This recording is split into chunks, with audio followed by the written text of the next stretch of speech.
The voice. The Whispering House. At the edge of the small New England town of Elmsbrook stood the decrepit Vaughan House. It loomed beyond twisted iron gates, half swallowed by ivy and rot, windows shattered and sagging under decades of disuse. The townsfolk had long since given up trying to tear it down. Each effort ended in accident or injury, some say madness. Children dared each other to touch the front door. No one lasted more than seconds. In the fall of 1957, Clara Vaughan, 10 years old and full of dreams, vanished from the house during a thunderstorm. Her father claimed she ran away.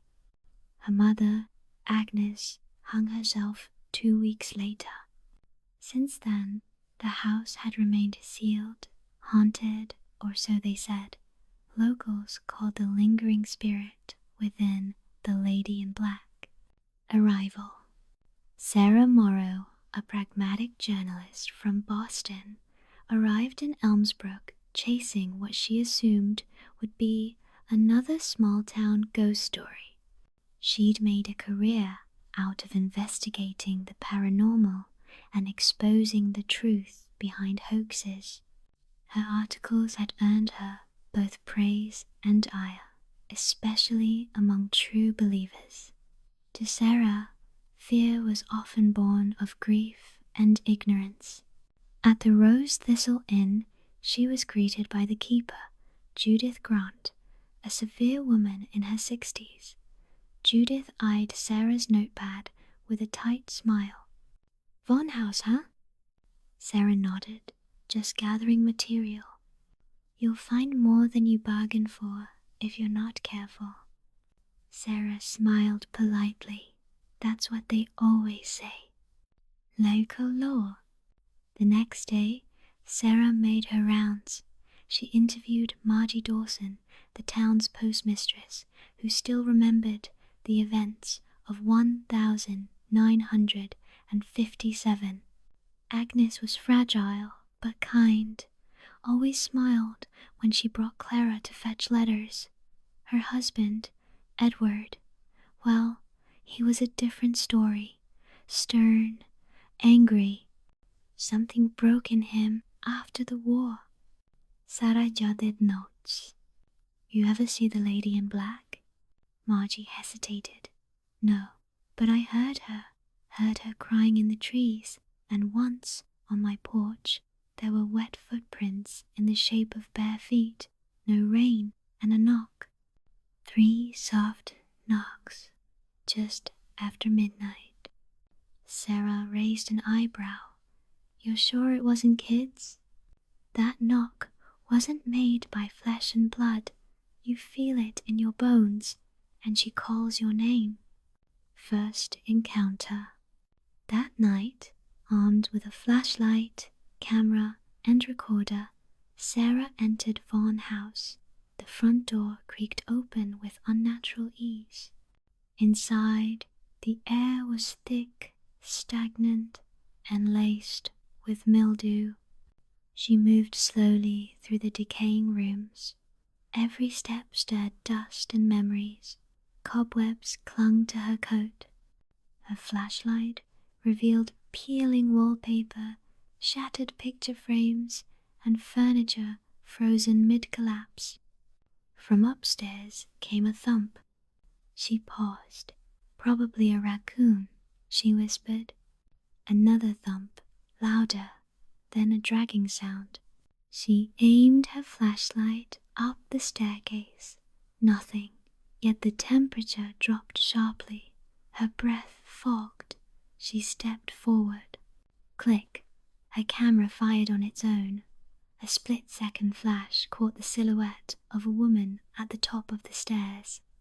Then darkness, and a sound. Knock, knock, knock. She turned, heart racing. "Hello?" A whisper, low and unmistakable. "Sarah." She bolted from the house, not stopping until she reached her room at the inn. Her camera showed a photo she hadn't taken, a woman in a tattered black gown staring down the staircase, uncovering the truth.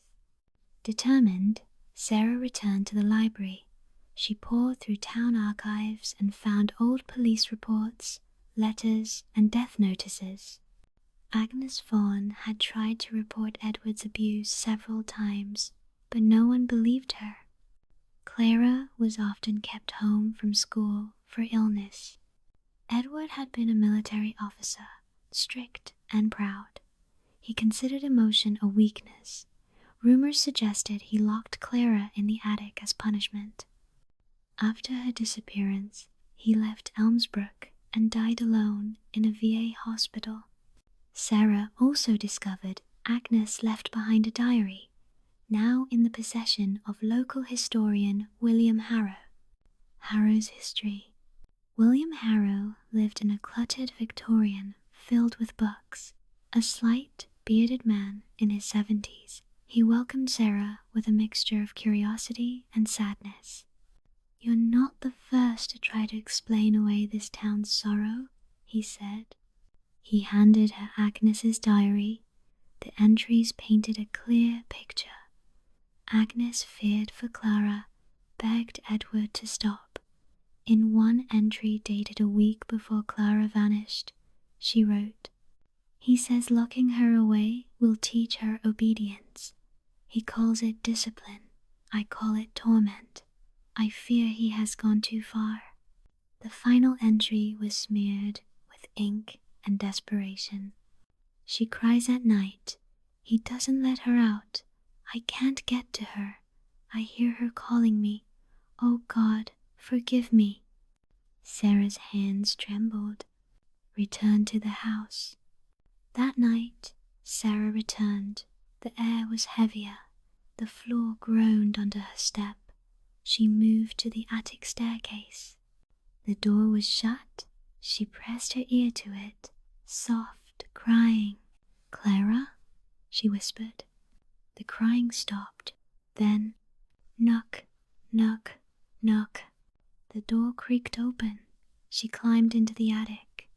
There she found a child's cot, mouldy and broken, a doll missing an eye, chains, symbols scratched into the walls. Suddenly, the door slammed behind her. Cold engulfed the room. Her recorder lit up. "You stole her," a voice hissed. Shadows surged. Sarah backed into the corner as the lady in black rose from the floor, floating. "You let him take her? You left her." "I didn't. I'm here to help." The spirit paused. "Help her, finish it." And vanished. Deeper dives. Sarah scoured the town's public records and tracked Edward Vaughan's cremation.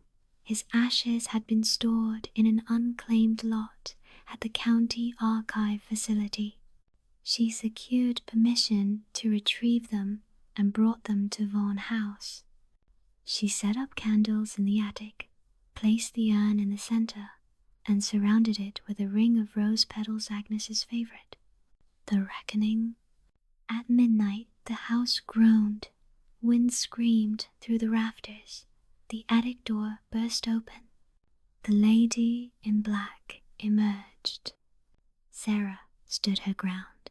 "He's here, the one who hurt you. Do what you must." Smoke poured from the urn. A figure formed gaunt, rigid, eyes hollow. Edward Vaughan. Clara appeared too, small and frightened. The lady held her. Agnes pointed. "He must face it." Sauron Oddet, he faces judgment. The wind howled as the ashes burned with unnatural fire.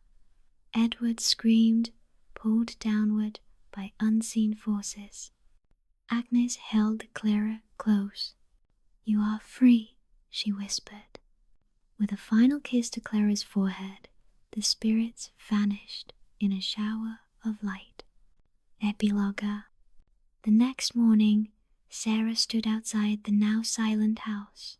The sun broke through clouds. The windows, once dark, shimmered with light. On the steps lay a single black rose. She wrote her article not to debunk, but to honor. Some spirits remain not out of malice, but for justice. The past does not rest until it is seen, heard, reckoned with. The Vaughan house never stirred again, but sometimes, on the edge of dreams, Sarah hears a soft knock. Knock, knock, knock, and a girl's whisper, "Thank you."